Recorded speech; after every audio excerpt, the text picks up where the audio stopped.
ये एक साल में तीसरी बार हुई बढ़ोतरी थी। संयोग ऐसा कि यूपीए 2 सरकार की तीसरी सालगिरह के ठीक बाद ये हुआ। प्रेस के साथ साथ यूपीए में कांग्रेस के सहयोगियों ने भी आपत्ति ली, और आपत्ति ली नरेंद्र मोदी ने। वो गांधीनगर से दिल्ली के रास्ते पर चल चुके थे, इसलिए प्रेस राष्ट्रीय मुद्दों पर उनके बयानों को प्रमुखता से छापती थी। तो नरेंद्र मोदी ने क्या बयान दिया था? उन्होंने कहा था कि ऐसी बढ़ोतरी दिल्ली सरकार की शासन चलाने की नाकामयाबी का जीता जागता उदाहरण है। इस एक वाक्य में बहुत सारी बातें हैं जिन पर ध्यान दिया जा सकता है। मिसाल के लिए केंद्र या भारत सरकार की जगह दिल्ली सरकार शब्द का इस्तेमाल, लेकिन फिलवक्त हमारा ध्यान है शासन चलाने की नाकामयाबी पर। लेकिन 8 साल पुराना वीडियो हमने आपको दिखाया क्यों? जवाब एक लतीफे में है। एक बार दो दोस्त सो रहे थे। रात 3 बजे एक दोस्त ने दूसरे को उठाया, पूछा, भाई घुट घुट कर मरना अच्छा है या एक बार में? दोस्त ने जवाब दिया, एक बार में। तो पहला दोस्त बोला, तो अपना दूसरा पैर भी मेरे सीने पर रख दो ना, एक बार में ही मर जाऊं। नरेंद्र मोदी सरकार भी लगता है कि सो गई है तेल का दाम हमारे कलेजे पर रख के। पिछले 2.5 हफ्ते से लगातार पेट्रोल और डीजल की कीमतें ऊपर गई हैं।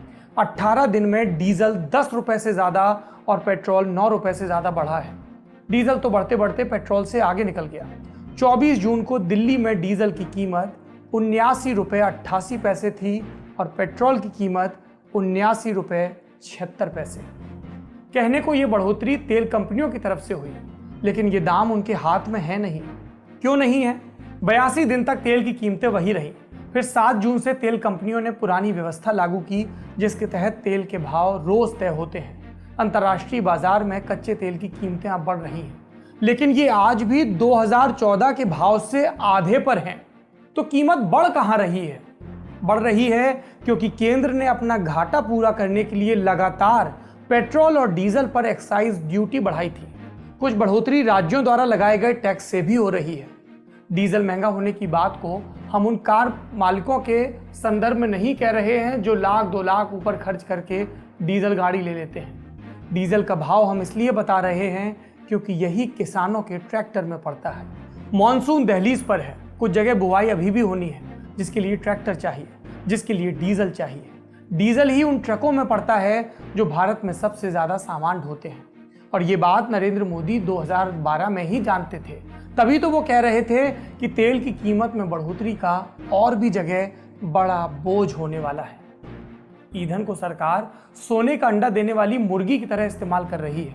सरकार न टैक्स जमा कर पा रही है, न अपना खर्च काबू कर पा रही है, और इसीलिए अपना घाटा पाटने के लिए वो तेल पर लगी एक्साइज पर कुछ ज्यादा ही निर्भर होती जा रही है। इस मक्कारी की कीमत डीजल ग्राहक जैसे ट्रक मालिक और किसानों ने ज्यादा चुकाई है। 2011 में डीजल पेट्रोल से लगभग 30 रुपए सस्ता था। आज ये फर्क दूसरी दिशा में जाने लगा है।